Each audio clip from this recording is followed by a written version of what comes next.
Fala pessoal, tudo bem? Boa tarde, estamos começando mais uma live aqui do Terceiro Tempo, diretamente da nossa redação na Avenida Paulista. Hoje, para falar do Campeonato Brasileiro, tivemos o início da 37ª e penúltima rodada do Campeonato Brasileiro nesta quarta-feira, com decisões importantes. Olha, Libertadores zerou, tá tudo definido, tudo não, na realidade o Internacional está tudo definido para São Paulo e Corinthians, né? Os dois vão, mas o Internacional ainda corre riscos por conta do Goiás, que joga hoje à noite contra o Palmeiras. Se vencer o Palmeiras, o Goiás chega na última rodada ainda com possibilidades, dependendo do resultado do Internacional. Mas é a única vaga aí que está aberta ainda nessa questão de Libertadores. E no rebaixamento, o Corinthians venceu o Ceará, pior para o vovô, porque permanece com apenas 2 pontos à frente do Cruzeiro, e o Cruzeiro joga esta noite contra o Grêmio em Porto Alegre. Ou seja, mesmo que o Cruzeiro perca para o Grêmio, o Cruzeiro não será rebaixado nesta rodada. Essa possibilidade não existe mais, certo? Então a nossa pergunta do dia, em tom de brincadeira, é claro, naquela ironia, né? O Corinthians ajudou o Cruzeiro. Será que o Palmeiras vai fazer o mesmo? Afinal de contas, no domingo será o Palmeiras o adversário do Cabuloso no jogo que vai decidir a permanência ou o rebaixamento do Cruzeiro na Série A. Para falar sobre todos esses assuntos, eu convido você a participar conosco, curtindo, comentando e compartilhando a nossa live, que está ao vivo no Facebook do Terceiro Tempo, também no YouTube, no canal oficial do Milton Neves, certo? Compartilhe e comente, e vamos falar sobre todos esses assuntos com o Lucas Reis, que está conosco. E aí, Luquinhas, o que você achou dos jogos de ontem e desta sobrevida do Cruzeiro no campeonato? Sim, né? Deu uma respirada, né? Sem fazer esforço nenhum, o Cruzeiro deu uma pequena respirada, porque foi, entre aspas, ajudado pelo Corinthians. Corinthians, teve gente brincando aqui na redação que quando você menos espera do Corinthians, ele te surpreende. Ele surpreendeu ontem. Eu esperava uma vitória do Ceará pelo desespero e pelo clima de decisão que o jogo ganhou, principalmente da parte do Ceará, mas o Corinthians também tinha muito em jogo, tinha que garantir uma vaga na Libertadores, garantiu na pré-Libertadores, né?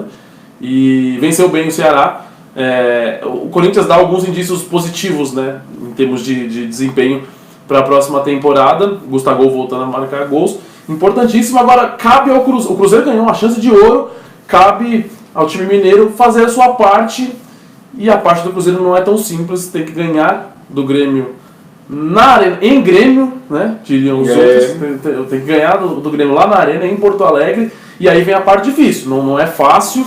Para o Cruzeiro não resta outra coisa se não pensar em 6 pontos nas 2 rodadas que restam para ele. Bom, vamos lá então, contando com a sua participação, o Lucas da Silva Marques dá uma boa tarde aqui pra gente, o Pedro Ceni também, grande Pedrão.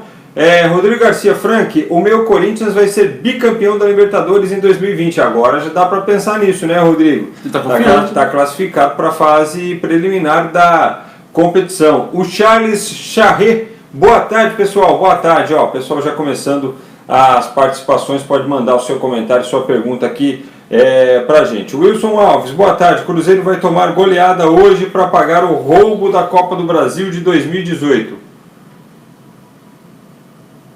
Lembra? Ele está querendo dizer que o Corinthians foi prejudicado contra o Cruzeiro?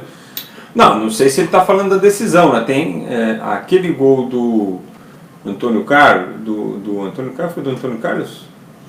Foi do Antônio Carlos no jogo contra o Palmeiras, que o juiz anulou, alegando uma falta em cima do Fábio. É verdade, foi o jogo de volta, né? Será que foi por isso, ou será que foi por causa da decisão mesmo? Porque se foi pela decisão, pra mim o Cruzeiro não foi favorecido não. Pra mim a arbitragem foi patética e prejudicou os dois lados ali. Por causa do gol anulado do Pedrinho, do Jadson? Se eu não me engano, teve o gol do Pedrinho anulado. Ele marcou falta do Jadson no Dedé, no gol do Pedrinho. Naquela decisão, ele anulou os gols que não tinha que anular e validou os gols que ele deveria anular. Foi uma arbitragem muito ruim naquela final. Então acho que lembramos as situações aí, né, Wilson? O Davi Máximo Alves manda um vai Corinthians aqui pra gente. Vamos começar falando do jogo do Corinthians então, porque o Corinthians venceu 1-0 a equipe do Ceará, e o Gustavo, que foi ídolo do Fortaleza, olha aí, acabou deixando o vovô numa situação bastante complicada com relação à Série A. Como é que foi o jogo, Lucas? Sim. Bom jogo do Corinthians. Na verdade foi um jogo bem disputado, né? Bastante brigado. Em termos de qualidade técnica, é claro, deveu um pouquinho, isso já era de se esperar. Mas o Corinthians volta a consolidar seu favoritismo. O Corinthians teve um pouco disso nesse campeonato, né? Em alguns momentos em que você esperava que o Corinthians seria favorito e faria bom jogo, e faria valer a sua força, e ele decepcionava. E o Corinthians fez valer o seu favoritismo. Situação complicada para o Ceará, porque o Ceará agora pode deixar de depender apenas de si próprio, né? Caso o Cruzeiro vença hoje, o Ceará vai deixar de depender só das suas forças. Eu disse antes e disse ontem que eu esperava um Ceará com mais qualidade e jogando mais futebol, especialmente pelo clima de decisão que tomou conta do jogo. Para o Corinthians o jogo não era necessariamente decisivo, o Corinthians poderia ainda se garantir na Libertadores na próxima rodada, imaginava o Corinthians um pouquinho mais relaxado. O Corinthians entrou pegando muito, bastante dedicado e fez um bom jogo. É legal ver como o Corinthians joga. Até pouco tempo atrás o Corinthians simplesmente não jogava, e mesmo vencendo só de 1-0, o Corinthians dá bons sinais para a próxima temporada em termos de desempenho. O Marcos Santos diz o seguinte: nem Corinthians nem Palmeiras, quem vai ajudar a Raposa é o Botafogo vencendo o Ceará. Mas não é só isso, né? O Ceará pode perder também na última rodada, se o Cruzeiro não vencer os pontos que precisa, entendeu? Por exemplo, vencendo hoje já fica numa situação, porque aí ultrapassa em número de pontos o Ceará. Aí manda a bucha para o Ceará. Só que o jogo de hoje é difícil lá contra o Grêmio, né? Lembrando que eles decidiram Copa do Brasil recentemente, tem uma rivalidade entre os dois, né? Sim. Rodrigo Garcia: Frank, eu gostaria da sua opinião. O Corinthians encontrou o lateral esquerdo dentro de casa. O Carlos Augusto jogou muito bem ontem. É um bom jogador, né? Precisa de experiência e de ritmo de jogo, né, com o profissional, né, diferente da base para o profissional, mas se encontrar no Carlos Augusto o lateral que estava procurando, olha, vai ser uma sequência de bons laterais aí, porque depois de revelar o Arana, achei que o Corinthians não ia tão cedo conseguir um jogador com tamanha qualidade, né, não que esteja comparando o Carlos com o Arana, mas dois jogadores da mesma posição, revelados e aproveitados no profissional seguidamente, é coisa rara, né? Sim, e tem uma notícia sempre circulando nos últimos dias de que o Corinthians está próximo de trazer o Sid Clay, que está jogando na Ucrânia, se não me engano, no Dinamo, ou no Metalist. Agora me fugiu o nome do time que o Sid Clay está jogando, e ele parece estar próximo de voltar ao Corinthians. Aí tem uma questão importante, porque o Carlos Augusto, de fato, ele tem feito alguns bons jogos, ele ainda oscila bastante, mas enfim, novo, e a tendência é que melhore, né? Mas trazendo o Sid Clay, quem o Corinthians vai priorizar?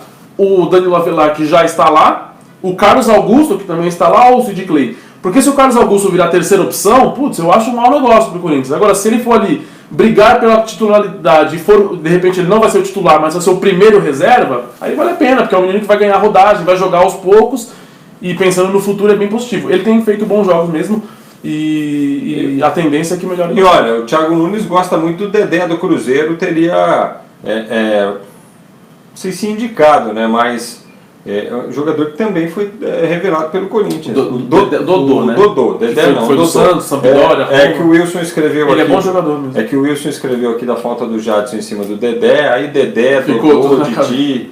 Aliás, os dois estão no mesmo time. E então o Dodô também pode ser uma opção, né, para o lateral do Corinthians. Como pode meu Botafogo com 21 derrotas não caiu? Ô louco, derrota pra caramba, hein? Anderson Silva: Cruzeiro cai no domingo, vai Corinthians.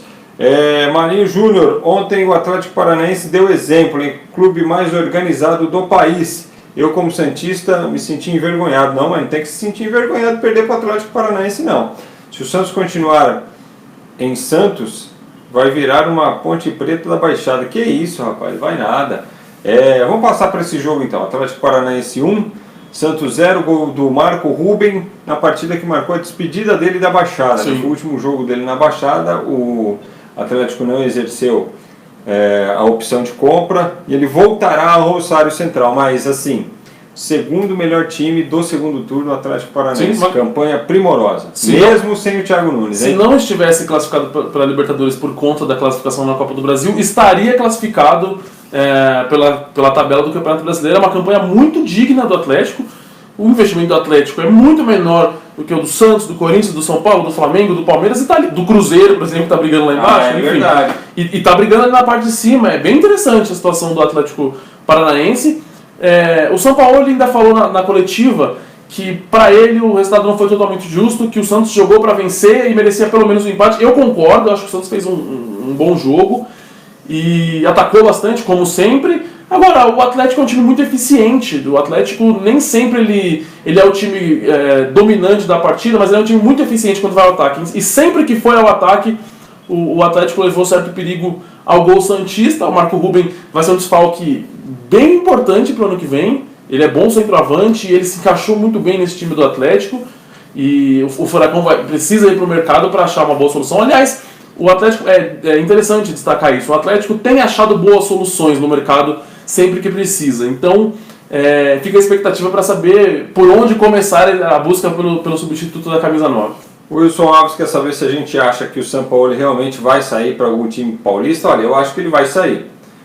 Eu acho que a decisão dele passa aí, pós-final de campeonato, ele vai informar isso aí, porque realmente o clima para ele lá na Baixada não tá legal. Eu sinto assim que ele gosta do Santos, sim, mas que a administração não tem ajudado. Ô, Frank, o Sampaoli disse uma frase ontem, eu vou até procurar aqui para ler, porque é muito interessante. Eu tenho dito sempre que o Sampaoli entende o Santos muito mais do que boa parte dos santistas.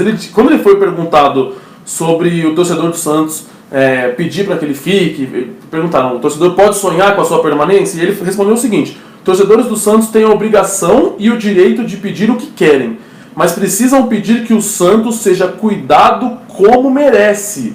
Ter equipe no ano que vem para ser campeão. Essa frase é muito importante. Precisam pedir que o Santos seja cuidado como merece. O Sampaoli, ele sabe o tamanho do Santos, ele sabe a importância desse clube, e ele sabe que o Santos não está sendo bem administrado, que a coisa está feia por lá.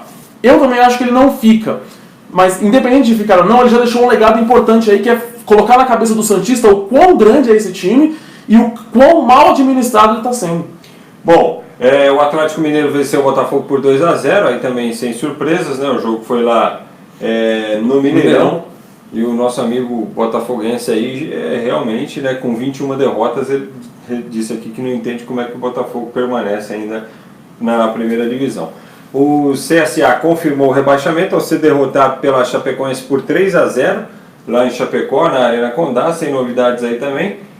Fluminense e Fortaleza empataram por 0-0. O Fortaleza com 50 pontos só pode chegar a 53 agora, então não tem mais chance de disputar nada neste campeonato, vai para a Sul-Americana. Já está de bom tamanho. E o São Paulo venceu o Internacional. Aí o que fica é assim: a Libertadores está definida até o 7º participante, que é o Corinthians. Aí o Internacional tem 54. O Goiás tem 49, mais 6 pontos ainda para disputar. Ou seja, pode chegar a 55. Então ele pode ultrapassar o Internacional. Depende da partida de hoje contra o Palmeiras. Se o Goiás não vencer, a equipe do Internacional garante a segunda vaga para a fase preliminar da Libertadores. A primeira já é do Corinthians. O São Paulo se garantiu na fase de grupos com uma boa vitória, né? 2-1 sobre a equipe do Internacional. Tem uma questão importante aí, que é o seguinte: o Palmeiras enfrenta hoje o Goiás e enfrenta o Cruzeiro na reta final. O Palmeiras, que poderia não querer mais nada no campeonato, ele pode se tornar decisivo em duas brigas, nas duas únicas brigas que permanecem vivas no campeonato, né? Que é a última vaga na Libertadores e a última vaga para o rebaixamento. O Palmeiras pode ser decisivo nessas duas frentes. Eu acho que dificilmente o Goiás vai para a Libertadores. Mesmo que vença hoje e diminua a vantagem, eu não me lembro agora contra quem são o Inter e o Goiás jogam na última rodada. Mas eu acho que a tendência é que o Inter se classifique sim enfim, o Inter é mais um daqueles times que a gente tem comentado que não fez muito esforço para chegar até a Libertadores e ainda assim vai. É uma questão que deveria ser revista num G8, um possível G8, isso não deveria acontecer nunca, mas, enfim, regulamento é regulamento.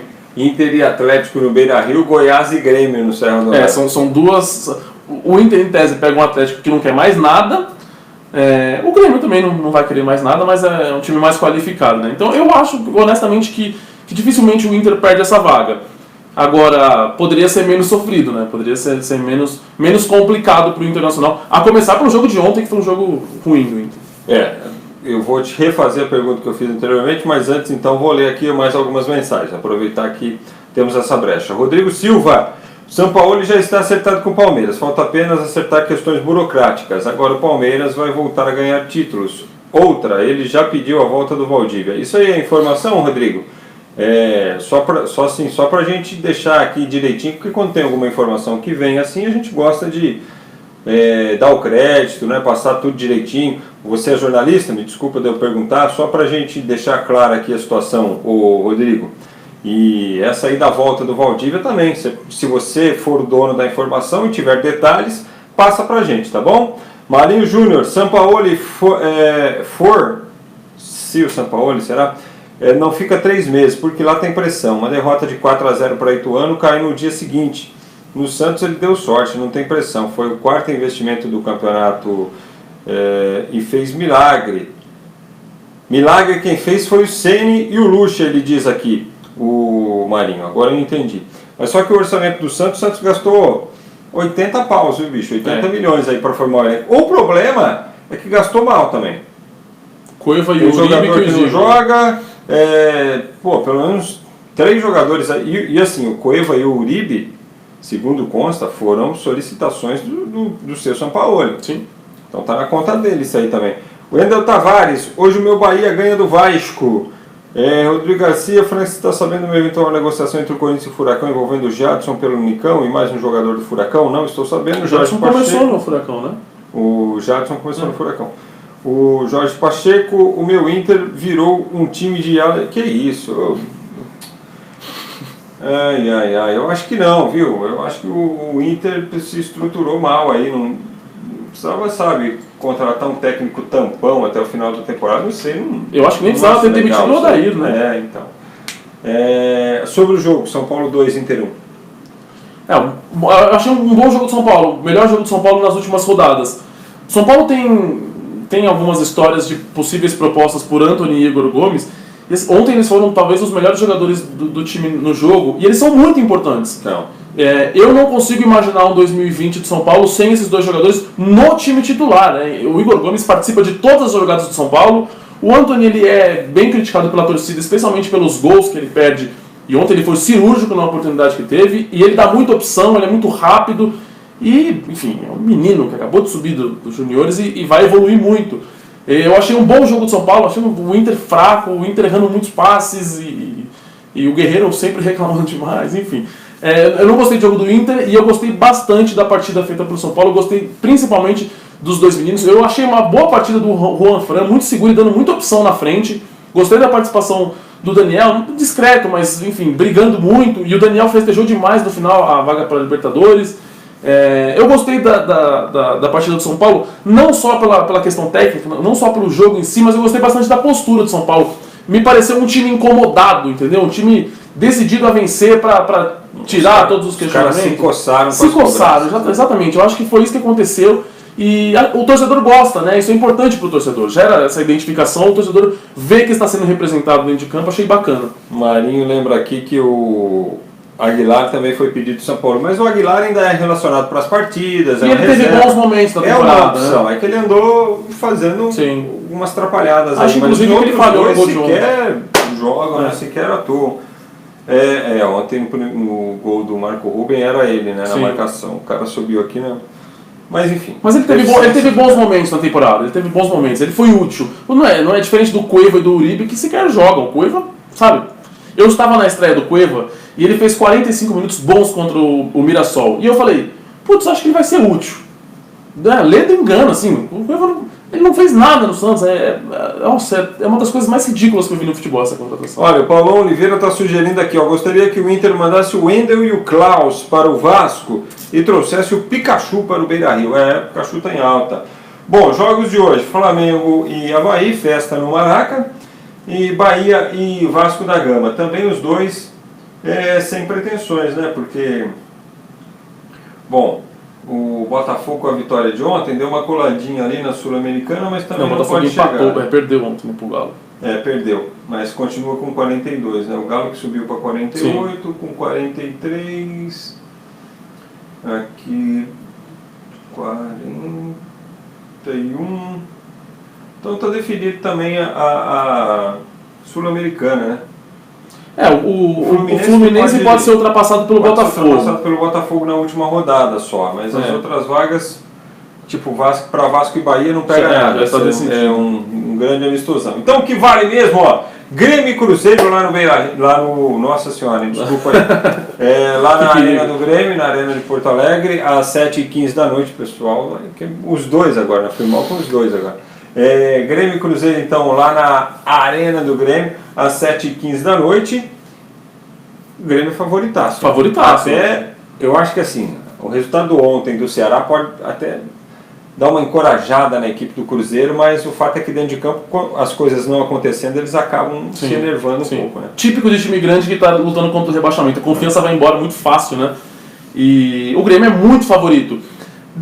O jogo de hoje, e aí fica a atenção para o torcedor cruzeirense, o jogo de hoje, ele depende muito da forma como o Grêmio vai encarar a partida. Se o Grêmio encarar como fim de feira, é a chance do Cruzeiro entrar com sangue nos olhos e fazer os 3 pontos. Agora, se o Grêmio entrar levando a sério e se dedicar de fato ao jogo e tiver compromissado em buscar a vitória diante da sua torcida, e eu acho que é o que vai acontecer, porque o Renato não é esse cara tão acomodado, ele é um cara que cobra muito, e é óbvio, nesse final de temporada tem jogador que quer garantir sua vaga no próximo ano, ou que quer garantir um contrato melhor, enfim. Então acho que o Grêmio entra firme. Mas o Grêmio entrando firme, entrando dedicado de fato na partida, a coisa fica muito complicada para o Cruzeiro, e aí a tendência é que o Grêmio saia vencedor. O Marinho Júnior disse que vai ser 3-0, gols de Cebolinha e Luciano. Rodrigo Silva, dos 4 grandes de São Paulo, quais deles vêm forte para disputar a Libertadores, tendo em vista que todos passarão por reformulações? Na minha opinião, o Palmeiras vai investir pesado em contratações pontuais, assim não cometendo os erros deste ano, né? A intenção é essa, né, o Rodrigo? A intenção é essa. E o Rodrigo Garcia, outro Rodrigo, charado Rodrigo Silva, diz que o Jorge Nicola disse que o São Paulo vai ter um prejuízo compacto de 38 milhões de reais até o final do contrato dele em 2022. O Nicola é muito bem informado. E Palmeiras e Goiás, 7h15 da noite, o jogo será lá no Brinco de Ouro da Princesa, com uma zaga formada provavelmente por Luan e Edu Dracena, né? Porque o último jogo do Edu? Ele deve jogar no fim de semana? Ele tem o jogo fim de semana, ele deve jogar também, porque nem Luan nem Gomes estão à disposição. É verdade. Bom, eu acho que vale a gente destacar isso, né? O Edu Dracena encerrando a carreira, e foi um profissional exemplar, bem vitorioso, aliás, muito vitorioso, ganhou títulos por onde passou. Mas para mim também o Palmeiras é muito favorito, e mais do que favorito, o Palmeiras tem a obrigação de vencer para dar uma satisfação ao seu torcedor. O Palmeiras foi muito mal no final de semana, o Palmeiras não engrenou, né, com o Mano Menezes, e faltam 2 jogos, o Palmeiras não quer mais nada no campeonato, quer o vice-campeonato, claro, mas é o que falamos também algumas lives atrás. O Palmeiras tem que jogar bem e dar boas perspectivas ao seu torcedor. Então, para mim, o Palmeiras fará isso e tem a obrigação de jogar um bom futebol para mostrar para o seu torcedor, confia na gente, ano que vem vai ser melhor.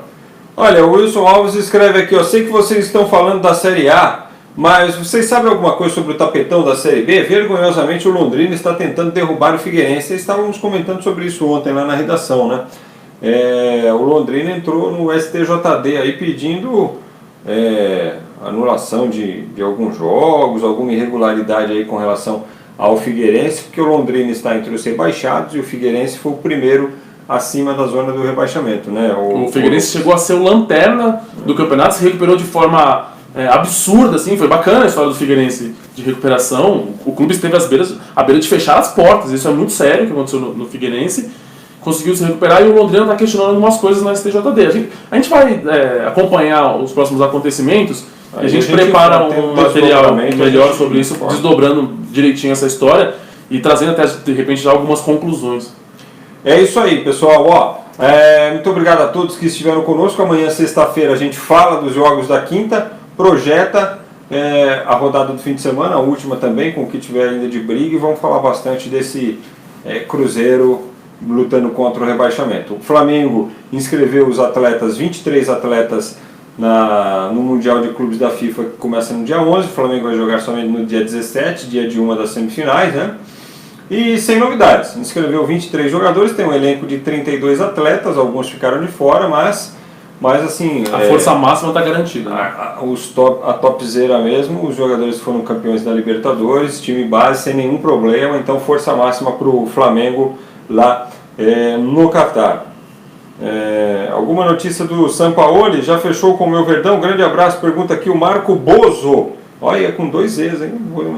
Então, Marco, de informação que a gente sabe, que assim, o que eu particularmente sei é que as coisas estão caminhando positivamente e que elas podem acontecer até segunda-feira. Na Argentina, né, Lucas? O pessoal já está noticiando, por exemplo, que o Racing está saindo da parada porque não está conseguindo, diz que não conseguiria concorrer com um rival brasileiro aqui também. Mas o Sampaoli deu uns indicativos ontem no pós-jogo do que ele quer, né? Ele quer estabilidade. Sim, isso, e convenhamos que estabilidade não tem sido o forte do Palmeiras nos últimos anos. Agora, se isso vai pesar mais do que o mau relacionamento que ele tem com o Pérez no Santos, por exemplo, é muito difícil saber. Acho que não. Eu acho que o Sampaoli pode até ter dado uma brecha ou outra para o Palmeiras ou para qualquer clube que o procurasse, mas que ele vai de fato conversar a partir de domingo, ele encerra o trabalho e aí senta, conversa, pensa com calma, analisa todas as situações e é bem provável que na semana que vem a gente tenha... E fechou, a gente informa aqui na live, tá bom? Valeu, pessoal, grande abraço a todos e até amanhã. Um abraço para você que está conosco no canal do Milton e você que nos acompanha aí no Facebook do Terceiro Tempo. Valeu, Lucas. Obrigado, Frank. Até a próxima. Tchau.